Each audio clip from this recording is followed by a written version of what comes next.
My people, you are welcome back to my channel. This is your brother 1042. The guy that always give you update with evidence. You know, I know they lie for my channel.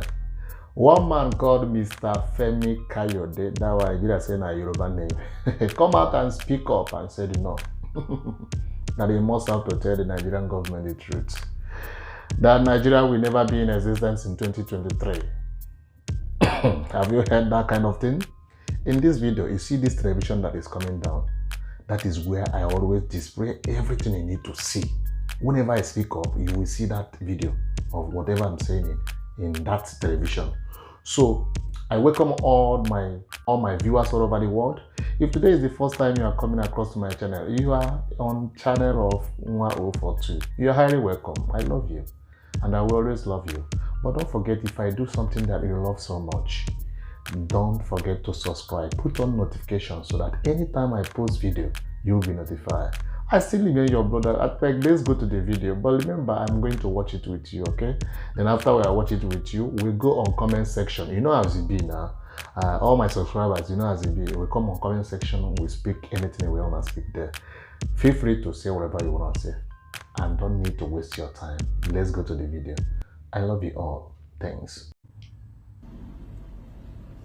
Somebody asked me what I felt about what was going on in this country and how things would unfold and whether I'm worried or not. The answer to the question is yes, I am worried. And let me tell you what I believe is happening. There are four major forces in this country today. I'll call them four horns. Two are in the southwest. One is in the east, and the fourth one is Buhari, and he represents the north.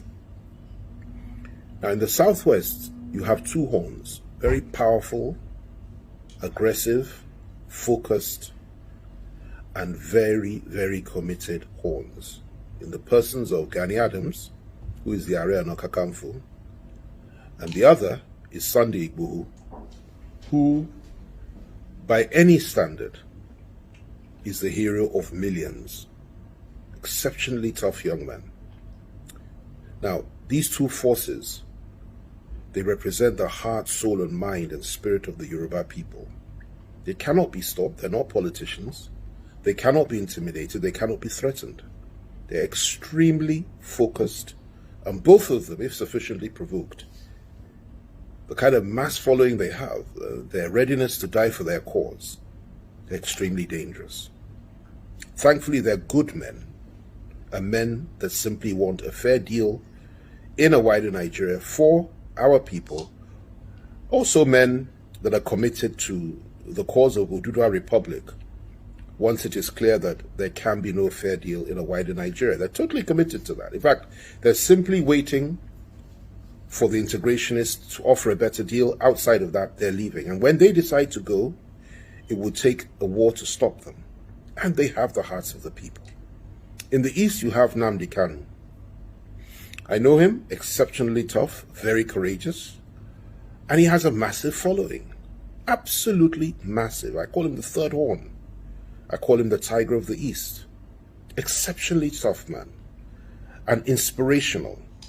And if there is to be an election in the East or in Biafra tomorrow, he would win hands down. He has the hearts, minds, and souls of the people, and he's fighting for his people. Then you go up north, and you go, before I get to the president, you go to the Middle Belt. There's a man who's a good friend of mine. He was at Oxford. Brilliant man, Obadiah Malafia.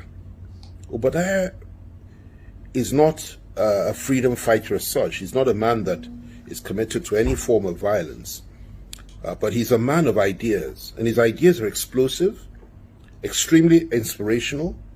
He's very focused. He's a brilliant intellectual, and his ideas and his intellectual contributions are more powerful than bombs, because he has ignited the sense of awareness of the people of the Middle Belt, the Christian minorities, particularly the northern minorities, particularly the Christians, and he is voicing their opinions and holding their corner and fighting their corner more than anybody else in the history of the Middle Belt, as far as I'm concerned. He's extremely focused. And he represents, in my view, the fourth horn. And it's a very positive horn, very strong horn, and it represents a hope for the people of the Middle Belt. Then, of course, you have President Buhari himself, who I believe is the fifth horn. So rather than four, there are five horns. President Buhari and those that are with him, that support him, are also very focused and committed to doing what they're doing. And some of them understand the situation and are ready to adapt, others are not. But that group collectively represents a very powerful force that cannot be underestimated. Within that camp, there are various groups. I mean, I won't go into that now. Some are more liberal and more moderate than others. But by and large, these are President Buhari's loyalists and his people. Now, these 4 or 5 horns are the ones that hold the destiny of our country. If they conflict, and if there can be no compromise between them at any point in time, and if we do not agree on a formula to avoid war in this country, if you cannot somehow assuage the feelings and persuade the Igbohos, the Adamses, and those behind them to try to be a little bit more understanding about what's going on and try to reach out to them in peace and in love and try to build that bridge, it would be a very dangerous situation we're entering into. The same with Nnamdi Kanu, and the same that the people that Obadiah represents in the Middle Belt. And that's all left to the forces that hold the state. That is Buhari's government and Buhari's people. Now what I have said so far may have lost most people, because it's really not for the less discerning and people that cannot think deeply.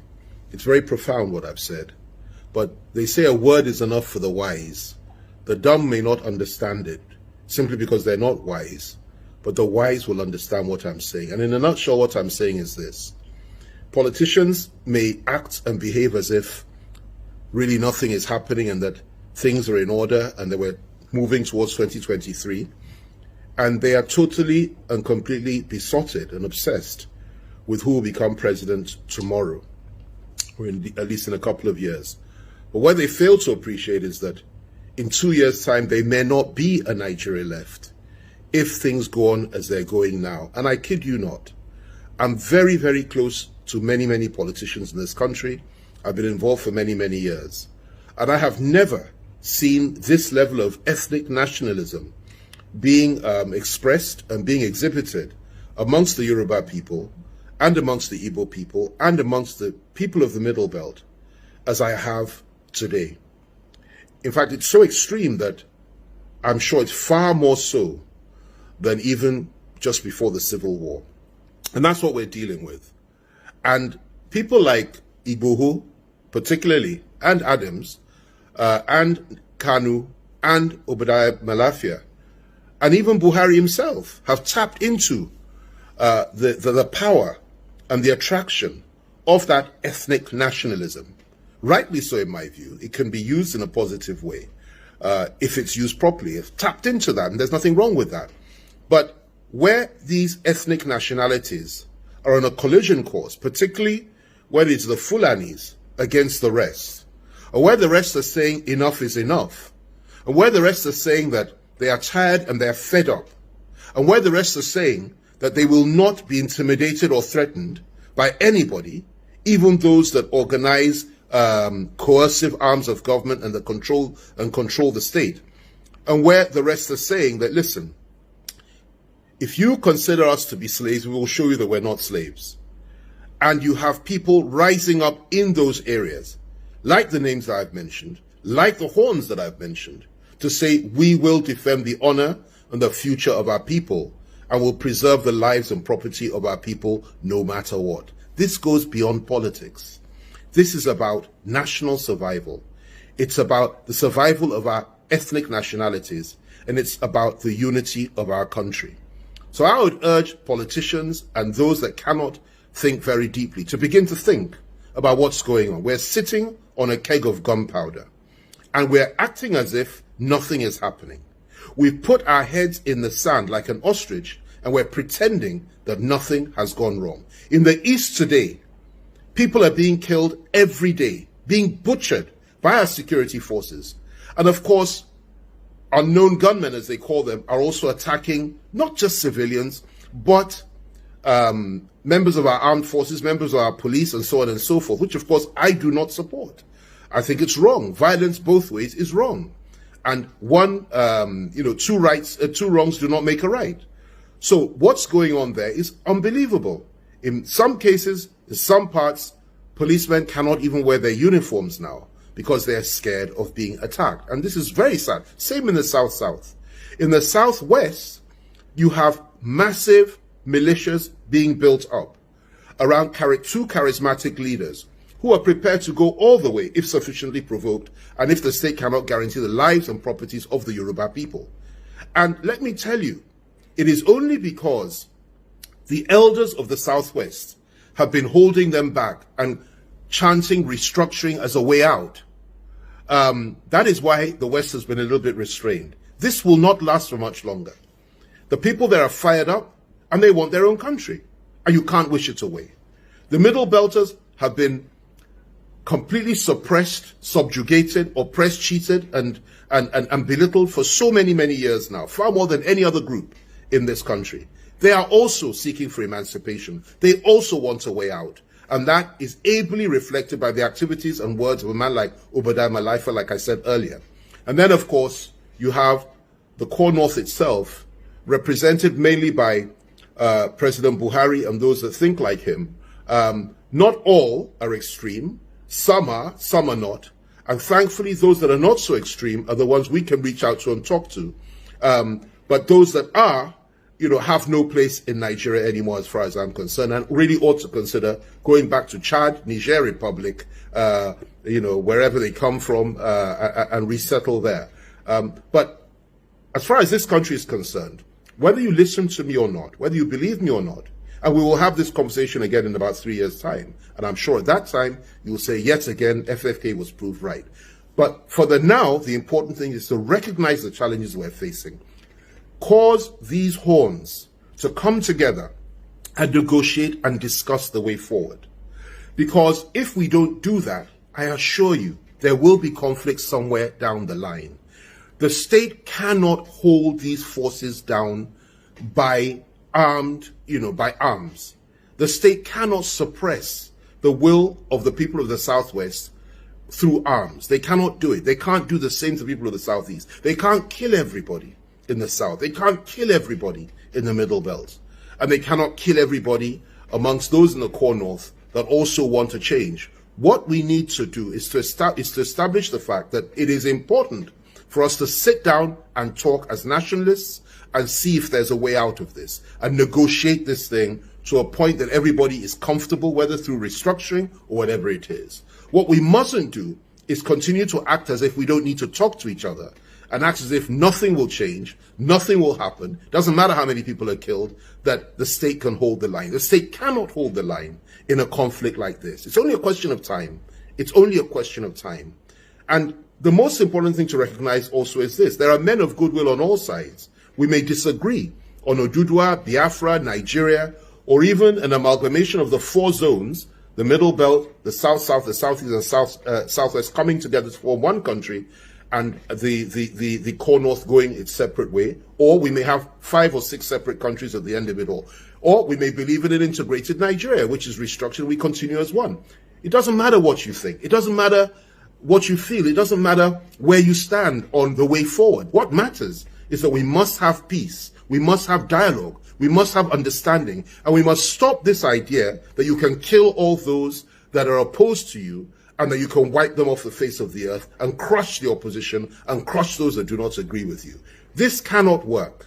We must talk. We must dialogue. That's the way forward. That's the only way forward. And that's my preferred option for the future for this country.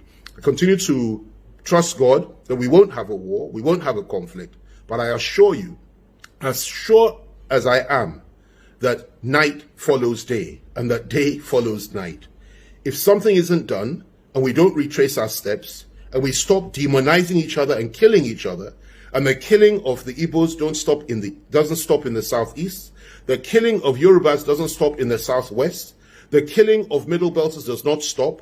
Being killed by different people, whether Boko Haram, Fulani herdsmen, elements within the security forces, or whatever it is, whoever's responsible, at the end of it all, everybody will say to your tent, O Israel, they can kill us, but we also have the right to self-defense, and we will fight back, and we'll defend our people. And nobody can take that right away from anybody.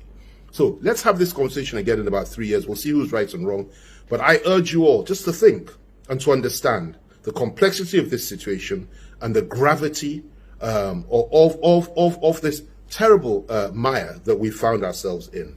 I pray for those that make these decisions. I pray for those that are in a position to help us achieve peace.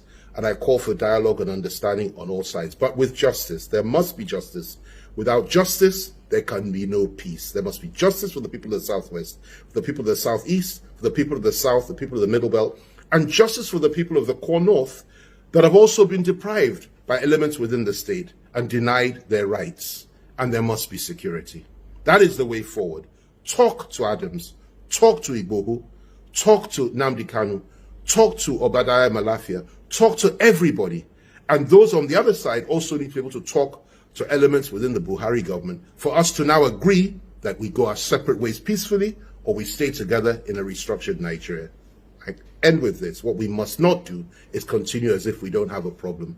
Because if we continue that way, believe me, 2023 will be an illusion. And even if we get there as one country, I really would pity whoever it is that would take over from President Buhari. We have some good candidates.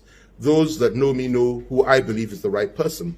I have identified who I think ought to be the president of this country. But the question for me today is that, will there be a Nigeria in 2023? I pray so. I hope so. But at the same time, I will never deny the right of my people in the Southwest for self-determination if that is what they want to do. And I would not expect anybody to deny others the right to have the same principle of self-determination exercised in their zone. That is the way of life. That is what you call freedom and liberty, and that is what we demand. May God bless you all, and thanks for listening to me. Bye for now.